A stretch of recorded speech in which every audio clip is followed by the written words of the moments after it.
Tu señora te saca el celular. ¿Dónde están los mayores peligros de esta hiperconectividad? Todavía no entendimos que el mundo digital tiene reglas. Los límites no son tan marcados, son más bien difusos. No me saques ahora Sí, el teléfono. claro. Este es mi trabajo Este es mi también. momento. Para muchos padres el mecanismo de saber dónde está su hijo, de poder saber que le pueden contactar. Pero las redes sociales sí tienen intencionalidad. Toda forma de abuso va a terminar produciendo algún tipo de dificultad. ¿Y cómo haces?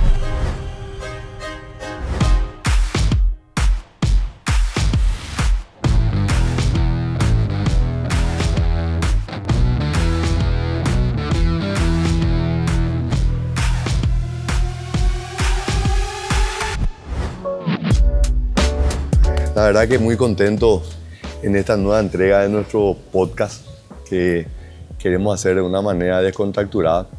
Yo quiero decir primero, de los únicos de los tres que yo conozco es a Pope, que me tocó ya ir a algunos de sus programas. Siempre me puso de manera incómoda, siempre en aprieto, ¿verdad? Y Bueno, ahora te vengaste. No, Sí. para nada. Estela, realmente un placer conocerte. Diego, yo sé que estás haciendo un gran trabajo en el 155 y todo el trabajo en materia de salud mental. Yo quiero tocar temas que la gente a veces le incomoda, ¿verdad? Que la salud es un tema amplio y el tema de salud mental es como ese tabú que nadie quería hablar. Así que la posibilidad de poder abordar este tema, de poder hablarlo de manera abierta, sin ningún tipo de complejo, fue una prioridad que nosotros la pusimos desde el comienzo. Las enfermedades mentales tienen su tratamiento y hay que ayudarle a la familia a poder entender y hacer ese cambio, ¿verdad? Pero también es cierto de que este fenómeno, que es un fenómeno mundial, y hace unos días hay un filósofo alemán de origen surcoreano, Jung-Chul Han, a quien yo hace un tiempo le vengo leyendo. El que ganó el premio de la Princesa Asturias. Sí. ¿Verdad? Y él habla de esto y dice, en realidad nosotros creemos que el smartphone es una herramienta para nosotros. No, nosotros somos una herramienta para el smartphone.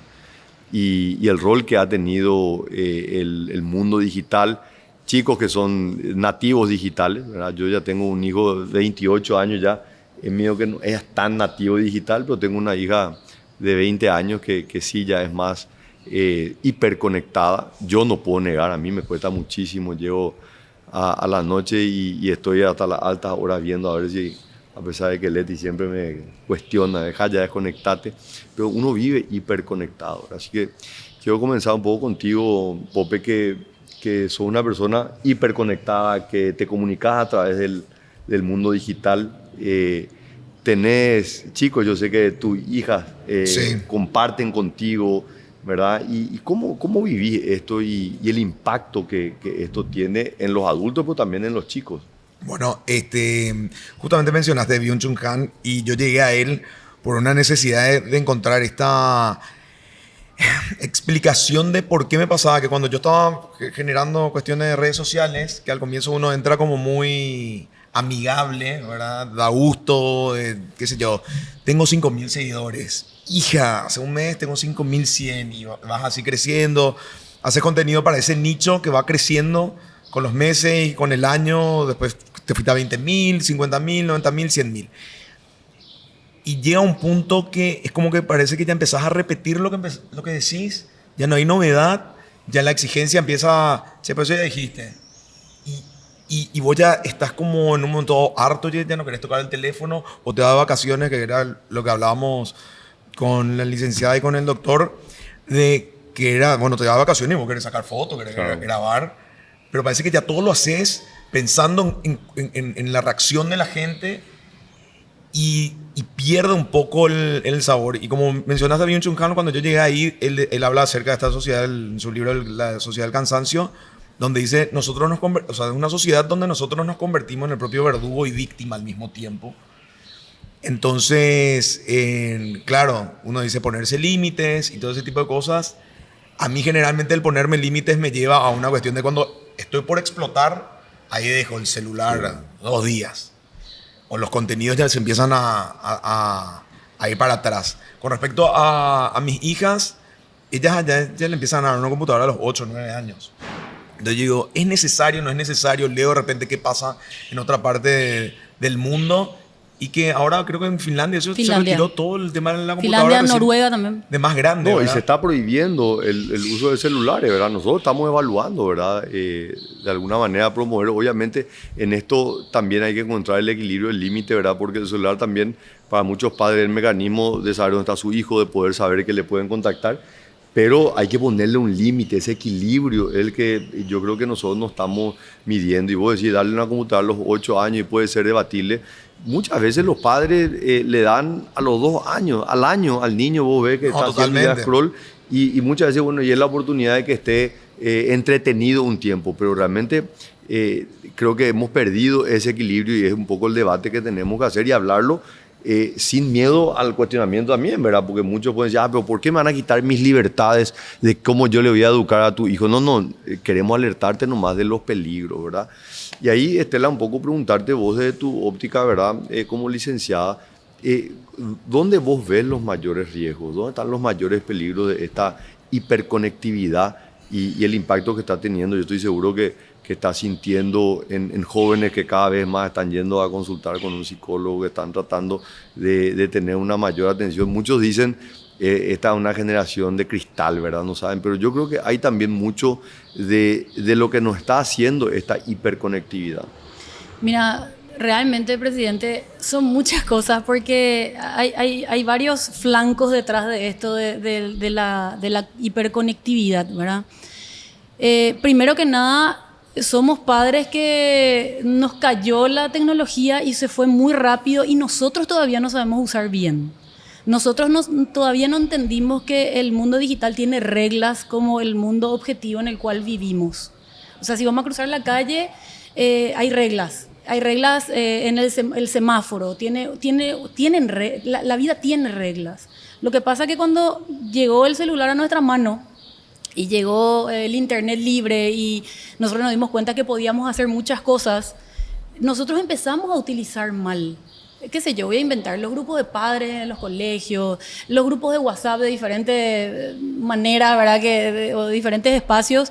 De repente vos te das cuenta que se ponen cosas, o se postean cosas, o se hacen stickers, o se hacen GIF, ¿verdad? Y todo es muy simpático, todo es muy desde el entretenimiento, desde el placer, desde el gusto.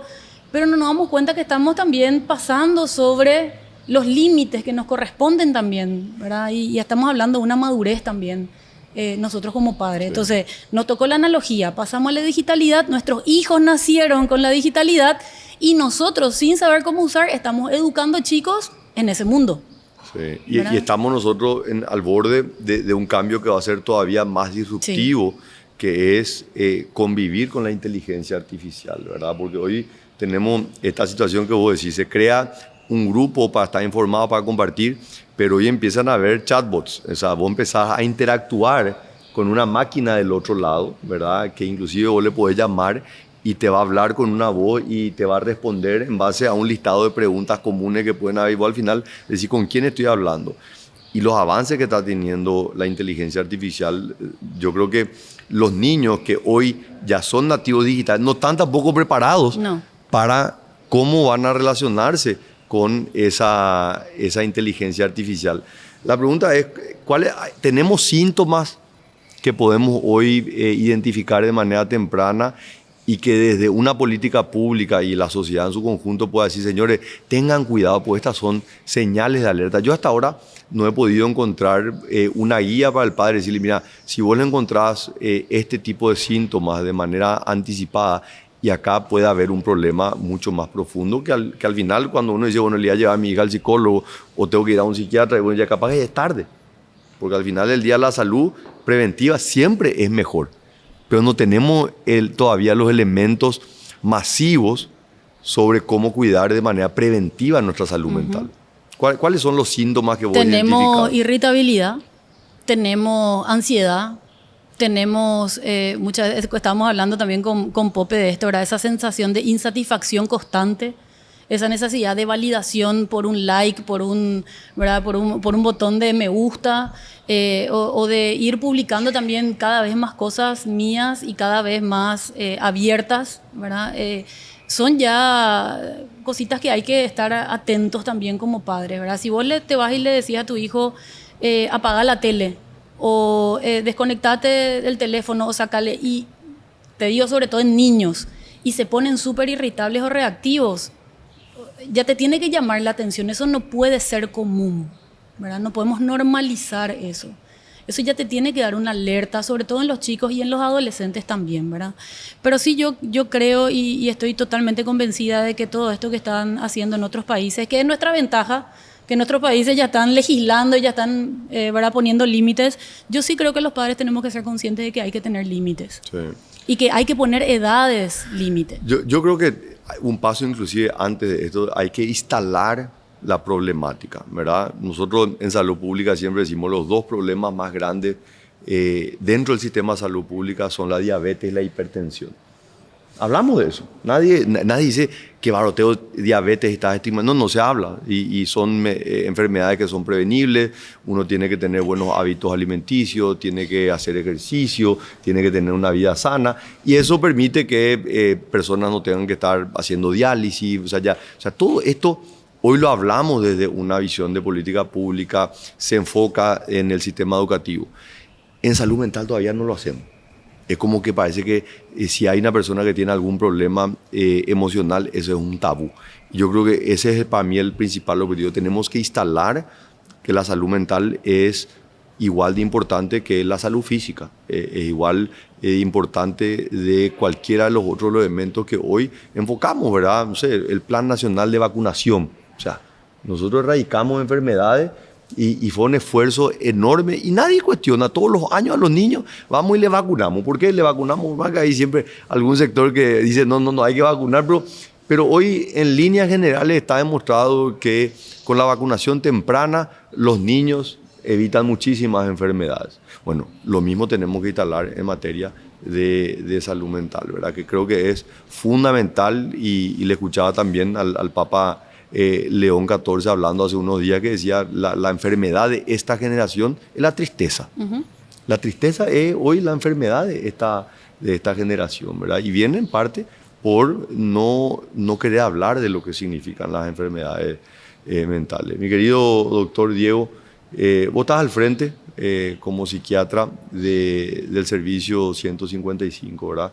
Que hoy se abre como una puerta para muchas personas que tienen la ansiedad, que tienen todavía el miedo y el tabú. De repente no quieren hablar con sus padres, no quieren hablar con su pareja, pero esto creemos que puede ser una ayuda tremenda y que por supuesto nosotros queremos masificar el conocimiento del uso. Pero antes de hablar del 155, la pregunta es si la adicción digital o ese uso excesivo de dispositivos digitales es el precursor para problemas mentales más graves. Si es el único, si es el que tiene mayor incidencia, si esta hiperconectividad necesariamente nos va a llevar hacia problemas mentales más graves. Bueno, primero que nada hay que establecer todo lo que respecta a hiperconectividad, ¿verdad? Poder objetivar qué es hiper, ¿verdad? ¿Qué es mucho, qué es poco? ¿Cuál es la medida? ¿Cuál es la medida para poder decir esto es sano, esto es saludable o me estoy excediendo? Entonces es el grado en cómo se vean afectadas algunas o por qué no todas las dimensiones que son importantes para la vida de la persona. Entonces vamos a suponer que me va bien en el trabajo, entonces eso evidentemente como que me lleva a tomar conductas de permanecer conectado porque así puedo rendir más, puedo ser más eficiente, pero eso es solamente una dimensión en nuestras vidas, ¿verdad? ¿Cómo están las demás? ¿Cómo está mi rol de padre? ¿Cómo está mi rol de hijo? ¿Cómo está mi rol de amigo? ¿Verdad? O de pareja. Entonces, si yo estoy viendo que hay un decaimiento o que va, digamos, que impacta de forma negativa a otros roles importantes o otras aristas o dimensiones importantes en mi vida, entonces ya tengo que empezar a evaluar la situación y poder decir, esto es un problema, esto podría agravarse y como había dicho muy bien la licenciada, ¿será que a esto yo tendría que ponerle límite? O sea, ¿dónde puedo marcar los límites y establecerlos, ¿verdad? Entonces, a veces no es tan sencillo por las urgencias o las necesidades que tenemos en el día a día. Entonces, sí, es un factor, evidentemente es un factor importante, digamos, el abuso. Toda forma de abuso va a terminar produciendo algún tipo de dificultad, y esto también, ¿verdad? La cuestión es que los límites no son tan marcados, son más bien difusos, o sea, que ahí entramos hasta dónde puedo ir, hasta dónde puedo marcar este límite. Entonces eso va a depender de la individualidad de cada persona, y de repente, como una forma un poco más específica, más objetiva, es justamente evaluar cómo está alterando otras dimensiones o otras aristas importantes en mi vida. Entonces ahí es que uno puede decir, sí, esto es un exceso, ¿sí? O muchas veces hasta inclusive podría no ser un exceso, pero aún así traer problemas, sí, ¿verdad? Entonces se establece de esa manera. Digamos que el punto donde uno puede marcar, esto es algo que le tengo que estar prestando atención. Pero nosotros podríamos decir que, porque vos decís, ¿cuál es el límite? ¿Son 2 horas? ¿Son 4 horas al día? ¿Cuál es el límite de edad al final? Y yo creo que esa es una línea mucho más difusa y muy difícil de determinar. Ahora, está clarísimo, el fumar daña la salud. Nadie te dice, no, pero puedes fumar 3 cigarrillos. No, el fumar daña la salud. El ingerir bebidas alcohólicas daña la salud. O sea, el mensaje es clarísimo, ¿verdad? Vos te vas a los lugares donde se venden bebidas alcohólicas, donde se vende tabaco, y está prohibida la venta a menores de edad. Entonces se instaló, se puso el foco en eso.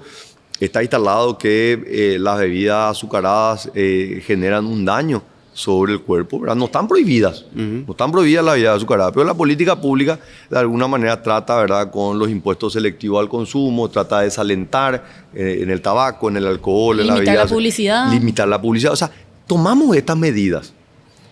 ¿Por qué todavía no pudimos hacer eso en lo que es la hiperconectividad, principalmente en niños, ¿verdad?, en su proceso de formación? Ahí es donde yo por lo menos siento que hay un espacio que podemos hacer, en vez de tratar de encontrar, pero ¿cuál es el límite?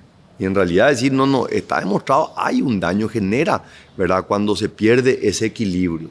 Y yo creo que ahí todavía desde la salud pública no hemos podido tener, yo no sé si hay cuestionamientos desde algún ángulo, pero yo creo que eso hoy tenemos que mostrar. La hiperconectividad genera un desequilibrio. Exactamente. Sobre ese mismo punto, presidente, por cuestiones de edad, ¿verdad? ¿Qué es malo, qué es bueno? Y cuando hay un exceso, entonces no se puede negar, ¿verdad?, que al final la tecnología no es mala ni es buena, es una herramienta, y va a depender siempre del uso que le demos a esta herramienta. Entonces se podría establecer, por ejemplo, dentro de la proporción o carga horaria que pueda utilizar una persona para digamos, para un uso adecuado, un uso productivo en el aprendizaje, en la enseñanza. O sea, el mundo se está moviendo de forma digital, se están aprovechando todos los puntos en lo que respecta a tecnología. Entonces, es muy difícil poder desconectarse completamente de la tecnología. Entonces, inclusive, o sea, cada vez que hay algún tipo de revolución, siempre está este problema de cuándo es mucho, cuándo es poco, y eso únicamente el tiempo lo va a decir, ¿verdad? Porque esto no es algo que ocurre ahora o que ocurre hace 30 años, hace 50 años. Esto es algo que viene desde, no sé, hace siglos, ¿verdad? Por decirlo nomás de alguna manera, qué sé yo, Sócrates se ponía a la escritura porque decía que la gente ya no va a querer pensar porque se va a ir a leer nomás ya las cosas. Pero eso científicamente nunca se pudo demostrar.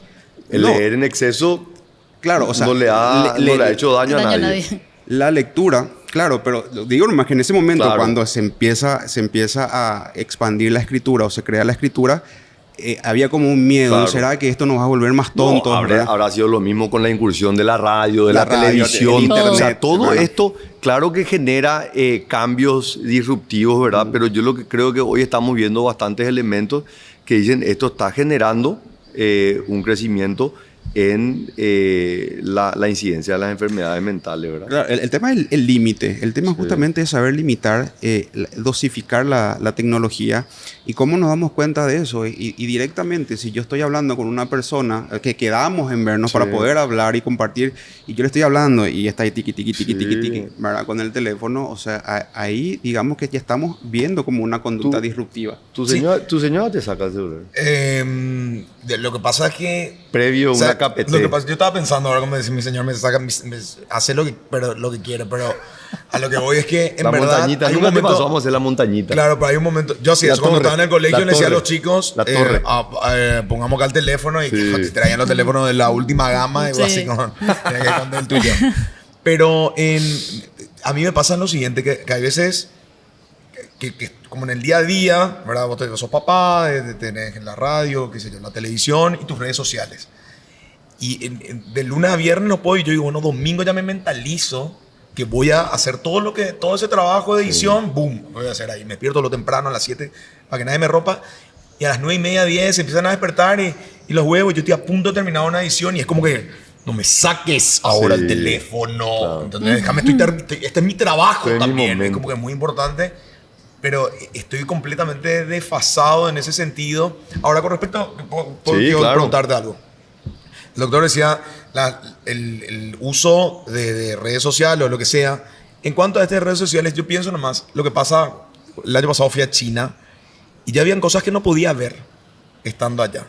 Y nosotros tenemos el criterio, el concepto de que en China tal cosa, te prohíben, y nosotros como que somos más liberales y estamos como, obviamente, por nuestro pasado y cuestiones, no estamos ni ahí con el tema de la prohibición y que nadie nos diga, anda que Santi justo hoy diga, a partir de mañana nosotros vamos a limitar, nosotros a la plaza, chao. Pero digo, en ese sentido, lo que consumimos en redes es el problema. Sí. Claro. Y es lo que nos conecta, porque a nosotros, yo puedo pasar, si vos ahora me haces un diagnóstico de lo que yo veo, y por lo menos 1 hora de goles de Messi por día. Claro. Ya vi 500 veces, ¿verdad? Hay algo, Pope, que acaba de decir que me da nomás pie a algo. Que también decía el doctor. Cierto, la tecnología vino para facilitarnos muchas cosas y eso es una herramienta, ¿verdad? No es ni buena ni mala, no, tampoco le vamos a demonizar a la tecnología.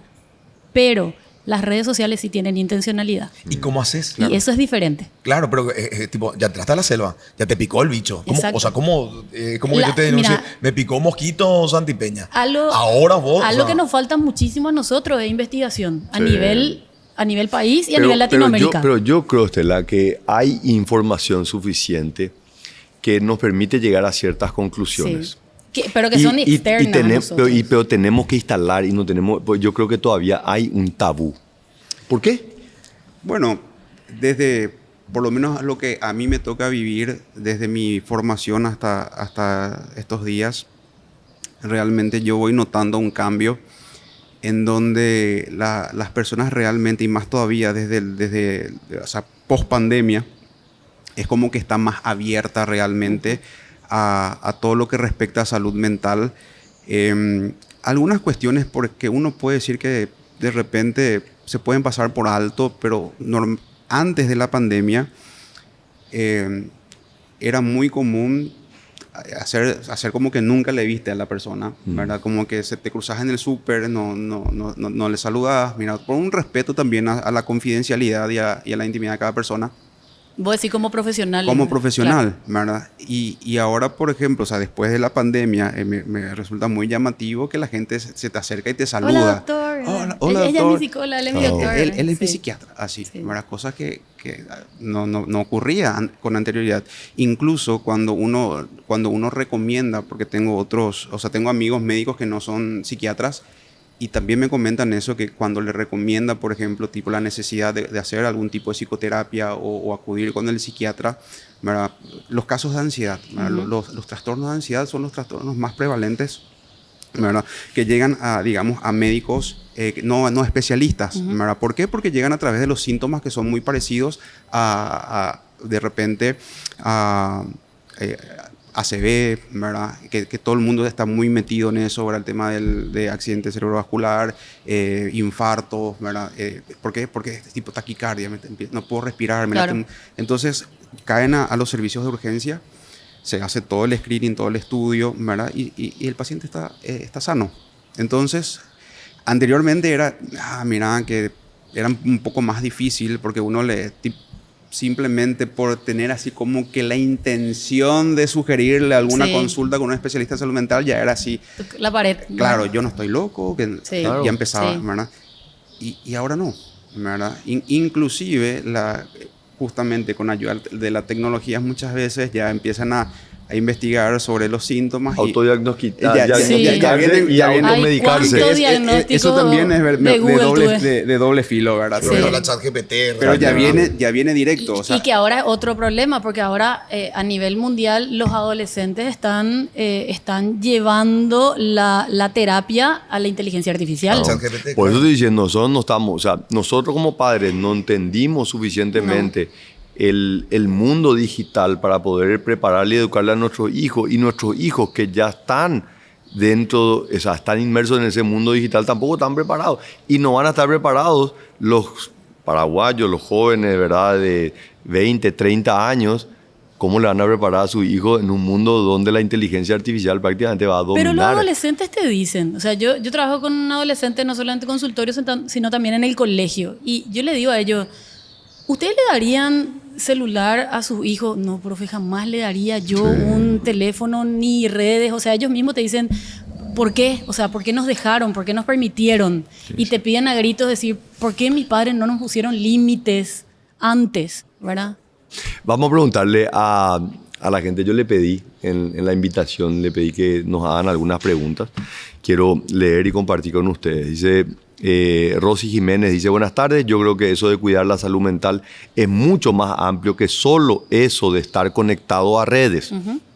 Yo creo que se debería invertir en salud mental para niños y ancianos de escasos recursos, un móvil con psicólogos y psiquiatras remunerados desde el gobierno, obviamente, que pueda trasladarse a lugares remotos del país y que puedan brindar sus servicios. Hay tantas personas de escasos recursos que requieren atención, que pasan por traumas y no reciben tratamiento de nadie.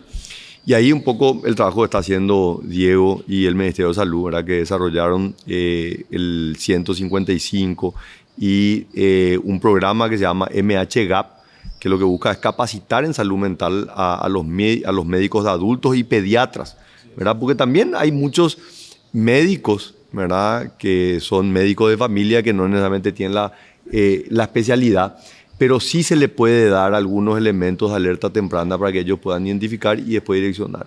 Pero sobre el 155, y ahí también quiero, Diego, que nos cuentes un poco lo que ha sido esta experiencia de la línea, porque es cierto, el ideal es que haya un móvil que pase por todos los barrios, pero nada más fácil, ¿verdad? Porque muchas veces estos episodios de ansiedad o sentirse solo ocurre como le ocurre muchas veces a los niños. Los niños siempre se enferman de noche, ¿verdad? Yo creo que a todos nos ha pasado. Le vemos a nuestros hijos que están bien, se acuestan a dormir y después a la madrugada les sube la fiebre, duele la garganta. Y también con la salud mental pasa eso. Y tener la posibilidad de 24 horas al día, 7 días a la semana, poder tener una asistencia a través del teléfono, creo que es una gran ayuda. Pero contanos un poco, Diego, eso. Sí, bueno, nosotros venimos trabajando ya desde el año pasado, veníamos trabajando con la implementación de la línea. Se hizo realidad en junio, a finales de junio de este año, con la inauguración oficial. Y en estos meses nosotros tuvimos más de 6.000 llamadas, tenemos más de 400 derivaciones ya a servicios de salud, o sea, servicios de salud, pero especializados en salud mental. Entonces, justamente el objetivo principal de la línea de crisis es poder facilitar el acceso a servicios de urgencia en salud mental, porque hay que tener en cuenta también que la línea no reemplaza la consulta presencial, ¿sí? No es una consulta, digamos, de seguimiento, porque la complejidad es aún mayor, pero sí es, digamos, una forma de catalizar ese acceso a servicios de salud, que las personas puedan recibir contención, que puedan recibir orientación acerca de cómo lidiar con esa situación, con esa cuestión que le está afectando en su día a día. Entonces eso se va clasificando también según la necesidad de cada persona, porque no siempre las crisis ocurren dentro de un trastorno mental, ¿verdad? Inclusive pueden ocurrirse dentro de cuestiones vitales, ¿verdad? Pérdida de empleo, pérdida de pareja. Claro. Un duelo. Generalmente lo vamos al psicólogo cuando nos chutan, ¿verdad? Sí. Cosas Y después por el empieza a estilo. desentrañar otras cosas. Sí, Y ahí sí. empieza a salir, ¿verdad? En las crisis. Entonces, la línea facilita mucho eso. Entonces la gente se está aprendiendo y eso es algo que a nosotros nos sorprendió. El nivel, o sea, esperábamos que esto ocurra, pero el nivel en cómo está ocurriendo realmente es bastante positivo. Entonces los casos de repente que son así cuestiones que se resuelven en la llamada, entonces esos casos se les recomienda siempre asistir a un profesional si persisten los síntomas. Si nuevamente hay algún tipo de crisis, que puede llamar nuevamente a la línea, y aquellos casos que sí ya requieran algún nivel de atención, entonces tenemos una trabajadora social muy capaz que trabaja con nosotros en la línea. Entonces normalmente los y las operadoras, ¿verdad?, ya pasan los datos a esta gestora y esta gestora ya empieza a evaluar los lugares donde esta persona puede asistir dependiendo de qué le quede mejor. A veces le queda mejor hacia su trabajo, a veces le queda mejor hacia su casa. Entonces se ve la posibilidad de ya pasarle los datos, por ejemplo, con qué médico va a consultar, dónde, a qué hora. Entonces se le garantiza que esa persona que está atravesando por una situación difícil, cuando llegue va a recibir esa atención. Y después justamente los casos de urgencia, también aquellos casos de urgencia son derivados inmediatamente, ¿verdad?, a un servicio de urgencia, sea de especialidad o no, ¿verdad? Lastimosamente, pero tenemos, pero dentro de todo bien, ¿verdad?, están los servicios de urgencias, que es el hospital psiquiátrico, tenemos el hospital de clínica, que tienen servicios de urgencia psiquiátrica las 24 horas, sí, todas las semanas. Y después tenemos las cabeceras departamentales, ¿verdad?, las regiones sanitarias. Y lo del hospital psiquiátrico, un tema importante. El hospital psiquiátrico es no un centro de internación permanente, es un centro de estabilización. Está mostrado que la mejor atención del paciente es rodeado de la familia. Exactamente. Uno le estabiliza y luego, obviamente, el trabajo tiene que estar con la familia, ¿verdad? Nosotros encontramos pacientes que habían estado años internados y no era de su lugar. Mariela, perdón. No, sí, adelante. un ratito más, quiero hacer una consulta con respecto a todo lo que Claro. se dijo, ¿verdad? ¿Qué tanto soluciona, y le pregunto a ustedes dos, qué tanto soluciona el tema de, o sea, sí entiendo que hayan psicólogos a disposición, todo lo que ustedes quieran, pero si tenemos una buena base de educación, donde vos en algún momento me dijiste allá, yo sé cuáles son mis fortalezas y mis debilidades, si yo logro discriminar eso, tengo una chance de acudir a la ayuda en el debido tiempo, o si no me dejo llevar y ahí me pierdo. No es, pregunto, una solución no vendría a ser desde la educación de nosotros mismos, que nosotros podamos discernir con una lógica y todo eso antes de estar enfermo y acudir a la... Me encanta que me spoileaste, porque era lo que quería agregar a lo que estaba diciendo el doctor, ¿verdad? Sí. Porque sí, de verdad es el desafío acá es también las familias, sí, presidente, porque está bien, está la crisis, todo genial, se va a la casa, pero el contexto familiar y todo continúa igual. Sí. Entonces... Hay que tratar los detonantes. Hay que tratar esos detonantes. Les compartía también a ellos, me pasaba en consultorio muchas veces. Vengo, te dejo a mi hijo, solucionale, sí, ¿verdad? No es como tomar la pastillita, tomar ¿verdad?, tener la varita mágica, se va a mi casa, todo el contexto alrededor sigue exactamente igual, no hay ningún cambio en los contextos, entonces cuando vuelve una semana después, está... Pero yo estoy pagando para que me soluciones. Exacto. 250.000 la hora, solucioname la vida. Y en 3 meses... Vos como psicólogo no servís. Y capaz que luego te que decirle, dejarle a tu hija en la casa y vení vos la próxima vez. Y le traes, pero ahí hay mucho del compromiso y es donde yo voy a lo que dice Pope. Nosotros necesitamos muchísimo en educación todavía, pero muchísimo, sobre todo en salud mental. Tiene que haber un programa acá de 2 cosas eje. No solamente salud mental metido en los programas de orientación en los colegios. Tiene que haber un eje de programas de ciudadanía digital responsable. Cómo ser ciudadano en Internet. Sí. Cómo llevar adelante el uso del celular desde los padres mismos. O sea, hay mucho acá todavía que trabajar desde la educación en casa y obviamente los colegios. Claro. Sobre ese mismo punto también que habías comentado, Pope, sí, uno puede formarse y puede tener ese componente teórico, pero la cuestión también está en que uno no siempre es tan drástico el cambio entre salud y un trastorno, ¿verdad? A veces es un lento descenso, ¿verdad? Entonces, yo puedo amanecer triste hoy, sí, pero eso no es un trastorno. Que está bueno porque es parte de la vida. Es ¿no? parte de la vida, la tristeza, la ansiedad, incluso la ansiedad no es per se Una enfermedad mental. Hay una ansiedad normal, hay una depresión normal, una tristeza normal. Claro, la tristeza, la ansiedad son, digamos, no son emociones placenteras, el hambre y el dolor tampoco, pero son necesarias para la vida. Sí. Entonces, muchas veces uno pierde esa capacidad de darse cuenta que algo le está sucediendo, o si se da cuenta, de repente ya se da cuenta un poco tarde, ¿verdad? Entonces, por decirte, ¿verdad? Dentro de lo que es, por ejemplo, tener ideas de desaparecer, desloguearte de la vida, ¿verdad?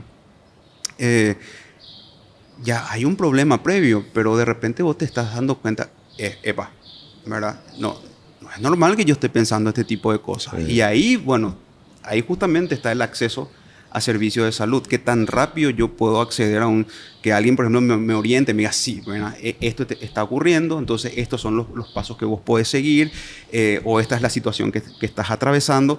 Entonces ahí es donde se facilita, ahí es donde la ayuda llega realmente cuando vos te decís, yo necesito hablar con alguien, ¿verdad? O necesito consultar con alguien acerca de esto que me está ocurriendo. Entonces, ahí es justamente la facilidad, porque estás a 3 numeritos. A 3 números.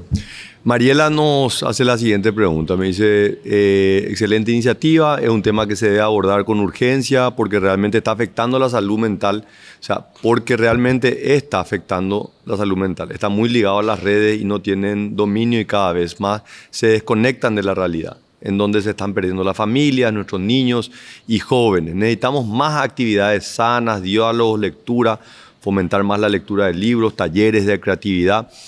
Y ahí un tema que yo quiero atar, ¿verdad? Que es, yo hablaba en la campaña, hablaba del tema de las adicciones, ¿verdad? Y no es un tema aislado, es un tema mucho más amplio que está vinculado con la salud mental. O sea, hay muchos casos de jóvenes que por estar tristes y para tratar de alejarse de su tristeza y caen en las adicciones, y de esa adicción se convierte también en un problema de salud que tenemos que atenderlo y tenemos que abordarlo también como una enfermedad. Entonces, Sumar trajo 25 instituciones públicas que estaban totalmente desconectadas, los ejes principales: educación, salud, seguridad. Está yendo barrio por barrio, ir a hablar de estos temas. Hoy, por supuesto, concentrado en el Departamento Central, hay cerca de 70.000 jóvenes con adicciones en el Departamento Central. Entonces, barrio por barrio se están recorriendo. Y el otro elemento ha sido: abramos las escuelas, el concepto de las escuelas abiertas. La escuela no solamente es el lugar de lunes a viernes, la escuela también puede ser el espacio para el sábado y domingo, para poder tener actividades que no te da tiempo, claro, que no te da tiempo el currículum del Ministerio de Educación y Ciencia, pero que son actividades que te dan un espacio saludable y un espacio sano a través de talleres, de la música, del arte, poder conectar. Así que estamos pensando y un proceso de aprendizaje, por la medida que también salimos al terreno, también nos damos cuenta de estas necesidades. Vos hablabas de tener más investigación. El 155 es una herramienta de investigación que nos está permitiendo conocer un poco más. Por eso que el uso masivo de aquellas personas que realmente sienten la necesidad también van a ser insumos que nos van a permitir también desarrollar más capacidades. Y la última pregunta que quiero compartir aquí es de Mirta. Hablar de salud mental ya no debe ser un tabú. Todos en algún momento podemos atravesar situaciones que nos superan emocionalmente. Recurrir a profesionales no es debilidad, es valentía. Buscar ayuda psicológica es cuidar de uno mismo, de lo que amamos y de nuestro bienestar integral. La salud mental importa y pedir apoyo es el primer paso para sanar. Vamos, Paraguay. Y la verdad que quiero aprovechar porque lo que dice Mirta es invitar a la ciudadanía a valerse de las herramientas que hoy están a disposición de hablar de estos temas, de dejar el 155, que es lo que ya hablamos, Diego, y explicaste con mucha profundidad, la página del Ministerio de Salud. Nosotros queremos instalar este tema, queremos hablar, queremos hacerlo de una manera descarnada. Creemos que quienes están todos los días hablándole a la gente que hablen de estos temas, es fundamental que los profesionales puedan también ayudarnos a los padres, a los ciudadanos. El problema es real, afecta a las personas, a las familias, a la sociedad, a todo el país. Así que realmente desde este pequeño espacio que nosotros queremos promover, el diálogo, la interacción, yo solamente tengo palabras de gratitud con ustedes y por supuesto siempre con una mirada hacia adelante, el Paraguay adelante. Creo que pasa también por tener esta mirada crítica hacia nosotros mismos de las cosas que todavía podemos hacer muchísimo mejor, pero no tengo ninguna duda que en la medida que hablemos de los temas, los enfrentemos, no solamente nos preocupemos, sino que nos ocupemos, vamos a ver que el Paraguay se va para adelante muchísimo más. Así que quiero agradecerle a quienes nos han seguido. Te quiero agradecer, Pope, Estela, Diego, de corazón, por compartir este espacio con nosotros. Y a todos, hasta la próxima entrega de Paraguay Adelante. Muchísimas gracias.